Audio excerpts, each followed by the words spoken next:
வணக்கம். டோட்டோ நிறுவனத்தின் வளர்ச்சி முடிவுகள் ஒரு முதலீட்டாளராக உங்கள் பாக்கெட்டை எப்படி பதம் பார்க்கும்னு இன்னைக்கு இந்த விளக்குறையில பார்ப்போம்.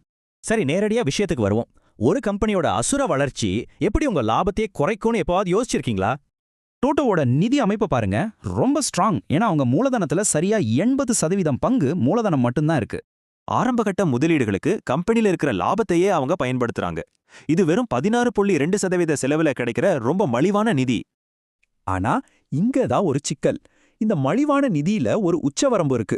அவங்களால 3,77,875 ரூபாய் தான் இதுல செலவழிக்க முடியும்.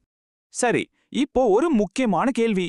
டோட்டோவோட பெரிய திட்டங்களுக்கு இந்த உச்சவரம்பை தாண்டி நிதி தேவைப்பட்டா அடுத்து என்ன நடக்கும்? வேற வழியே இல்ல. 22 ரூபாய்க்கு புது பங்குகளை வெளியிடணும். கவனிச்சிங்களா? மூலதன செலவு இப்போ 17.89% கிடுகிடுன்னு உயர்ந்துருச்சு. இந்த புது பங்குகளால கம்பெனியோட ஒட்டுமொத்த மூலதன செலவு 14.49% இருந்தே 15.99% எப்படி அதிகரிக்குதுன்னு பாருங்க. இப்படி மூலதன செலவு அதிகமாயிட்டே போனா உங்கள மாதிரியான நீண்டகால முதலீட்டாளர்களோட லாபத்துக்கு என்னதாங்க அர்த்தம்? புது பங்குகளை வெளியிடுறது நிறுவனத்துக்கு பெரிய சுமதான். இனிமேல் உங்களுக்கு ஒவ்வொரு ரூபாய் டிவிடெண்ட் கொடுக்கறதுக்கும் அவங்க ரொம்பவே கஷ்டப்படணும்.